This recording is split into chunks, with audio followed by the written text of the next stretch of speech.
Happy Thanksgiving 2023. And it was rainy yesterday, but it's a sunny, cool, breezy morning today. And it feels good. It feels good. See that sun shining? Acknowledging the good that is already in your life is the source or foundation of all abundance. That's a quote I read this morning by Eckhart Tolle. Eckhart Tolle is a religious philosopher. He's a pretty cool dude. I think he's contributed a lot of good thinking to the world. And I think he's one of the ones whose messages and thinking will probably stay around for many generations.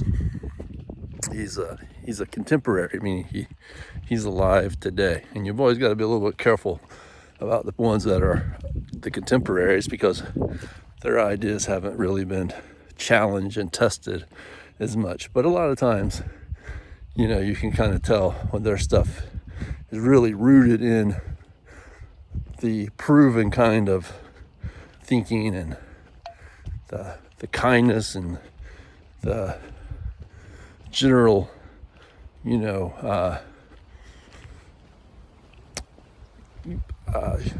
humanity, the humanity and the love and the aspects of human life that are,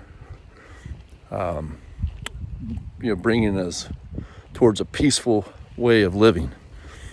And when people are peaceful, they are usually living in a state of abundance or in a good, healthy state. Of course, we always have things that are challenging and changing, and that's important. That's what is called, we live in a dynamic society and a dynamic world, both in the natural sense and also in the sense of civilization. Civilization is how people are organized around one another. Humans are social creatures, and so we have civil structures, communities and institutions and governments and all these kinds of things. And we don't always agree, but we have to have a process for sorting out things and letting people be independent and free. And it's important to allow different communities to kind of, be with like-minded people and protect that. Just protect the individual, also protect the rights of property and organization and speech and all these things that were they came out of, they've been around for a long time. Human beings have, for thousands of years, started to identify these different aspects of society and how to try and have a peaceful society. But there's always been war and all these other things occurring simultaneously. So it's a balancing act. It's a back and forth struggle. But it was certainly elucidated in the Constitution of the United States of America. Happiness, the right to pursue happiness. Happiness is a concept that's related to a Greek concept, and it's not specifically the emotion of being happy that has kind of been in popular culture for a long time now. It certainly can be a part of being happiness, but happiness had a lot to do with, and there's some roots in the language. The word is rooted in some things I can't remember now exactly, but happiness has a lot to do with it has a lot to do with peacefulness, but it has a lot to do with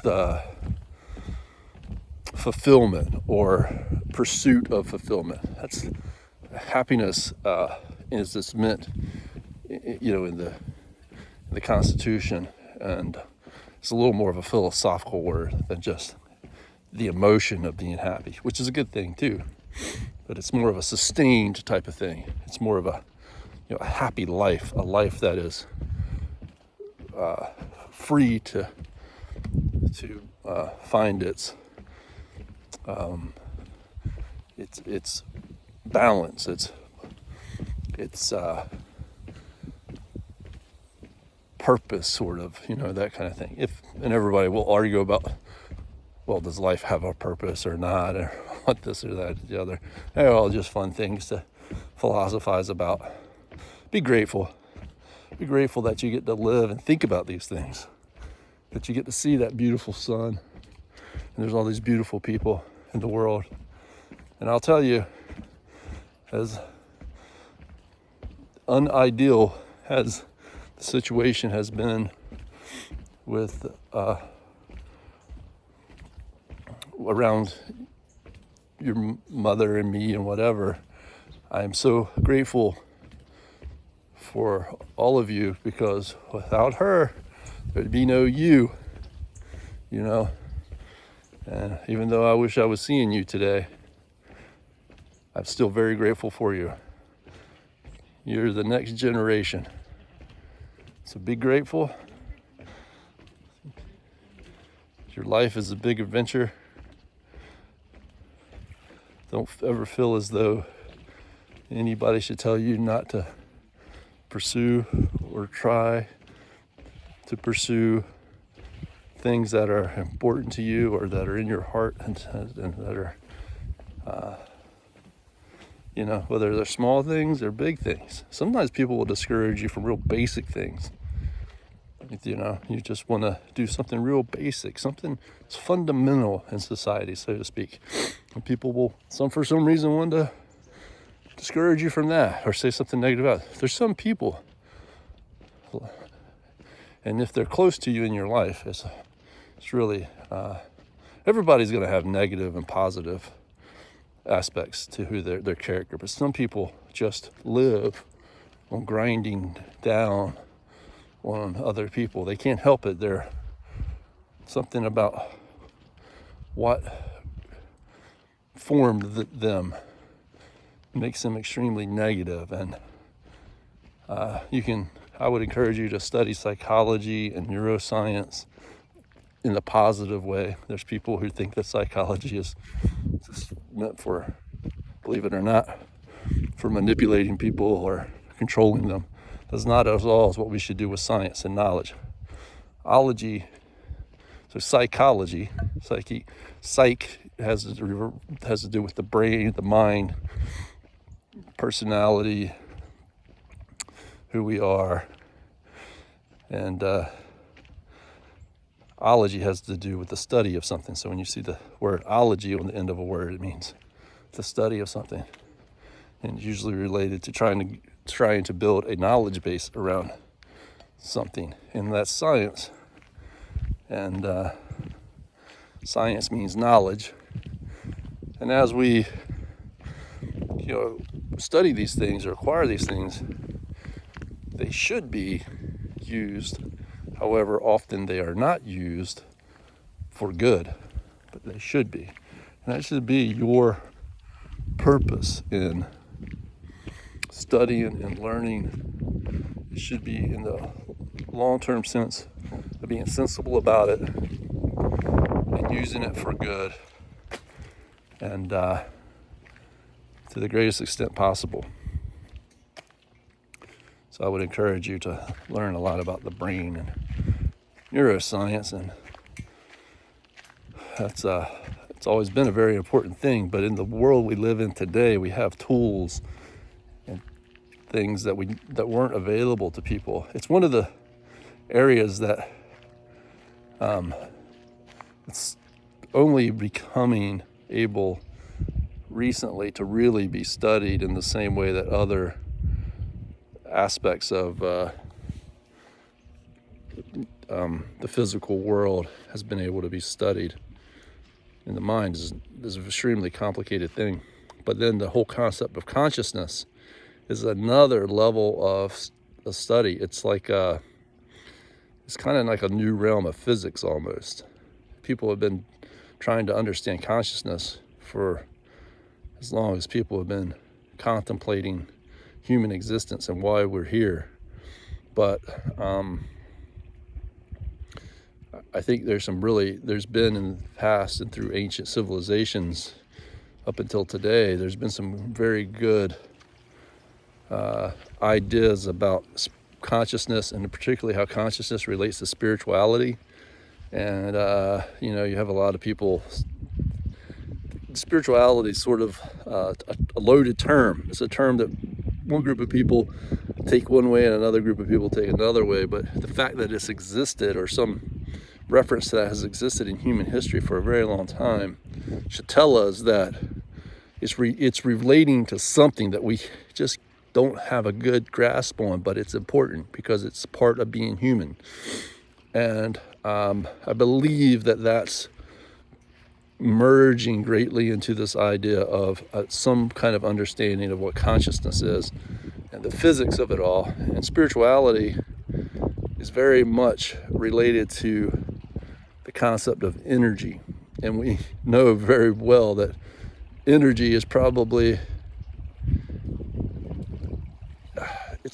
it's probably more fundamental than matter. I mean, although matter and energy are interchangeable, we typically think of the universe or life as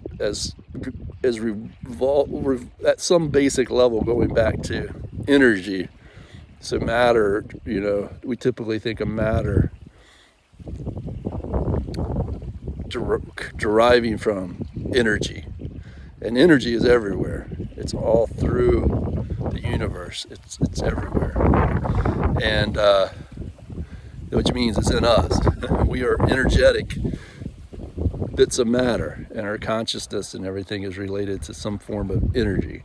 And I believe that what people have referred to as the spirit is a lot of like saying the energy of being human, or the energy of being alive.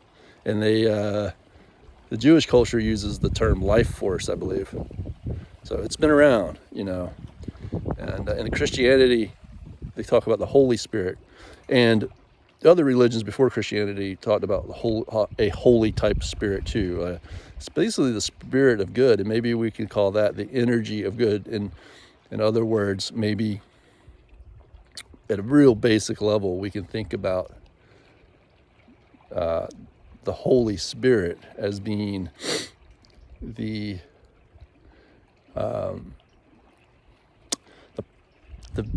energy in the universe, or the energy in life, or the energy in our consciousness that we want to focus or tune into. That is there to try and bring peace to people, bring peace in the universe, or understanding, at least some sort of understanding, some sort of